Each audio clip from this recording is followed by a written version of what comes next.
Is actually a workshop series as part of the Hacker House, and there is a subsequent talk after this, which is regarding the UX into blockchain.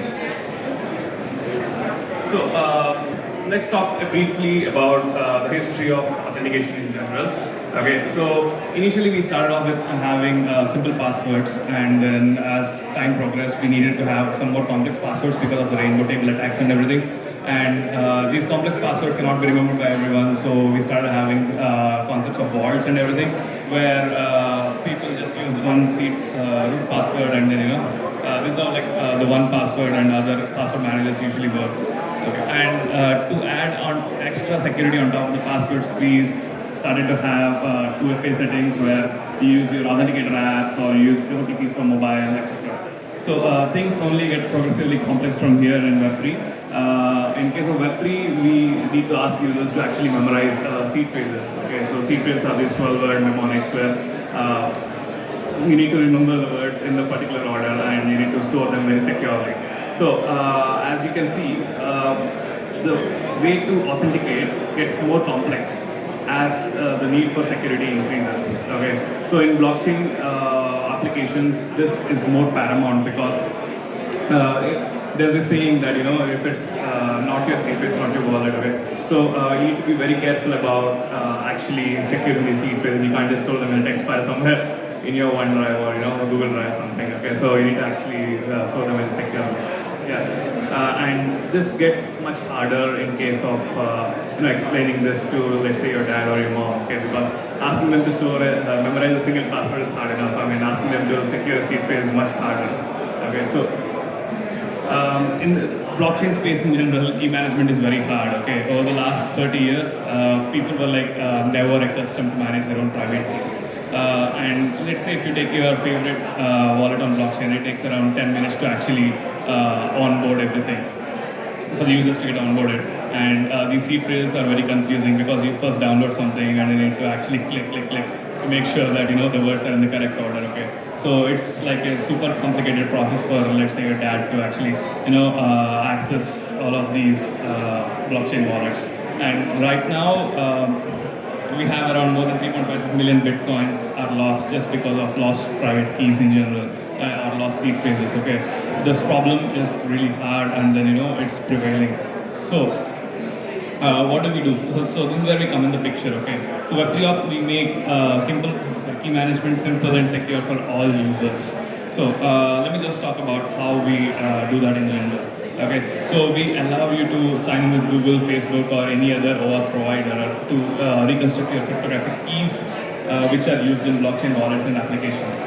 So I'll just go into more detail about how we do that. But before that, why Google login or Facebook login or any other OAuth login in general? Because so right now, all of us are fairly used to actually logging into several sites by just signing in with Google or Facebook or any other your favorite OAuth. That's because OAuth companies have actually made it pretty seamless, right? Okay, so you don't actually need to create a username password and then try to memorize all of that. You just sign in with Google and then boom, you're in. Okay. So we want to bring that level of convenience and ease of use to the Web3 space. So how does it work? So this entire authentication system, which is developed by Web3Auth, is powered by something called as the Torus network. So this uses a distributed key generation mechanism, which is DKG. How does it work is like a user's key is split up into multiple parts, and then it is managed across multiple devices as well and across their authentication methods. And it's supported by the Torus network to provide a seamless experience that is completely non-custodial to the end user. So when people think about these kind of DKG networks, many people assume that this is centralized or it is custodial to the network at least. But at Web3Auth, we have strived for non-custodiality, and we added extra layer of authentication on top of the Torus network. Okay. So I will actually go through that in much detail. So as you can see, there is a ecosystem of stakeholders who are running the Torus nodes. Over here, they are run by some of the biggest ecosystem stakeholders like Binance, Ethereum Foundation, ENS, and other major players in the crypto ecosystem. all of these nodes basically reconstruct to one private key, and you can also have a user device, or you can have a recovery share sent to your backup email, or you can just download it and however you want. So you can have again two out of these n factors to actually construct your final private key. Let me just explain that a bit further. Okay. So your Taurus nodes basically give you one private key. So how does that work? Your one private is actually generated in a distributed manner across the Taurus nodes using Shammai secret sharing. Okay, so the private key is generated in a distributed manner across the Taurus nodes. So each node basically holds a shard of the private key, and you need, let's say, 5 or 9 of those shares to actually reconstruct your private key. So now we feel that this split is not just enough. Okay, so we need to go further. So what do? We take the entire private key which is generated from the Taurus nodes as one share, and then we add other shares. Let's say we can have a device-specific share. You can also have like a password share, okay, security percent share, or you can have one share sent to your backup email or just download it. Okay, so that way you would require only 2 out of these n number of shares. So that provides you extra security and full non-custodiality to access your final private key. Okay, so web3Auth covers some of the biggest blockchain applications on Solana, Binance, and every other blockchain you can think of. So it also covers a lot of wallets in the ecosystem. So all the main wallets on Tezos or other chains are actually built using, are actually powered by the web3Auth network and their CK. So what do we provide in final? In summary, we provide familiar Web 2.0 flows to Web3 applications. Okay, so we are kind of the most user-centric non-custodial key management in the market. We are fully audited, and most of our code is actually open source. So you can verify it on our GitHub on github.com/Taurus Research and web3Auth. We have been audited by both Certic and Kudelski Security for different parts of the stack.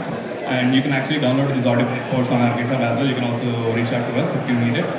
So regarding the statistics, we have more than 500 apps and wallets integrated as of now, and we have more than 1 million monthly active keys. I mean, it's actually more than 1.5. This number is a bit outdated, but yeah. We have these many keys actually secured on the Taurus network.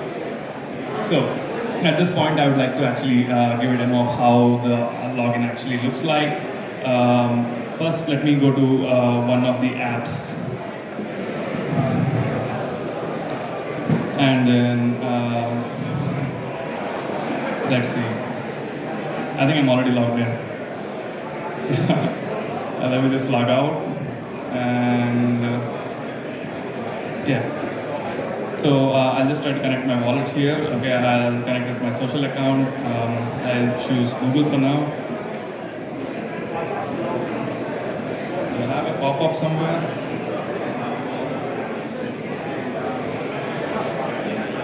I think there's a pop-up on another screen somewhere.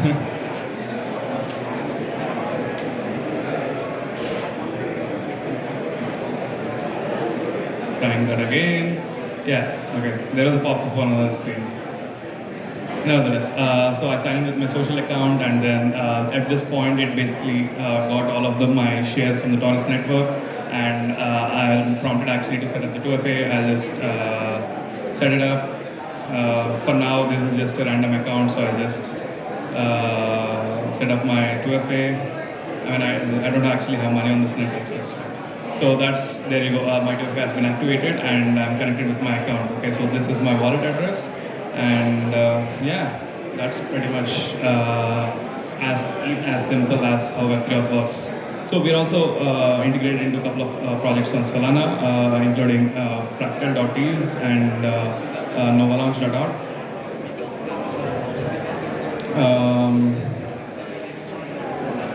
Okay.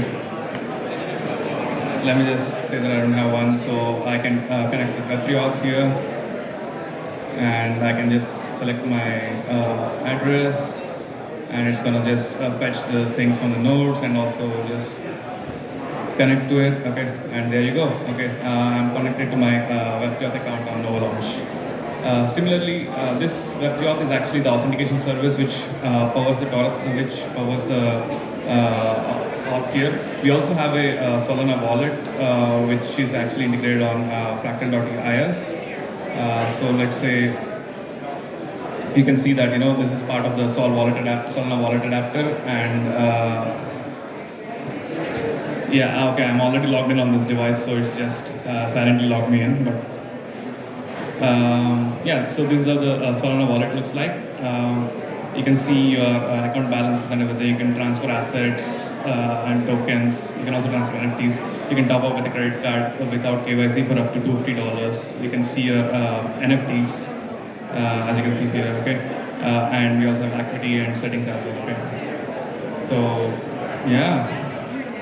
This is actually how the wallet screen looks like initially. So all of this is actually powered by this Solana wallet is actually powered by web3Auth internally, okay? Now, we also have a demo app where you can see all of this, how it works, and then actually sign and send transactions as well. Yeah.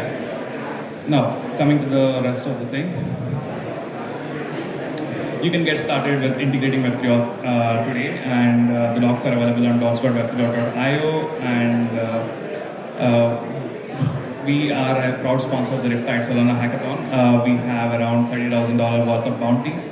The judging criteria would be, in general, like how good your UX is, how are you simplifying the authentication flow, and a couple of other factors. Okay. So regarding how to integrate the docs, so we have the docs.web3.io, and we have a really nice guide for Solana. You guys can use this guide to actually very simply and easily integrate web3Auth. It doesn't take more than half an hour, to be honest. So you just integrate, you define your chain config, initiate web3Auth, and then you subscribe to some events. You show the modal, the user clicks on one of the social logins, and then you get backup provider. You can use everything. You can use the provider to actually sign and send transactions on Solana. Okay, so that is in a nutshell on how to integrate web3Auth into Solana. We actually have a booth right over there opposite to the stage, and you guys can actually come up to us anytime. We'll be present throughout the week, and you can ask us any questions which you may have regarding the integration, or we can just talk about any other things which you may want to talk about. Also, we're hiring, okay? So we're hiring for Android, iOS developers, full stack dev devs, Rust developers, and also UI, UX designers. So please reach out to us, please apply. I mean, we pay competitively. Yeah. You can join us on our socials, on Twitter, Discord, and Telegram. Okay, so you can join us through those links, and I think that's it. Okay.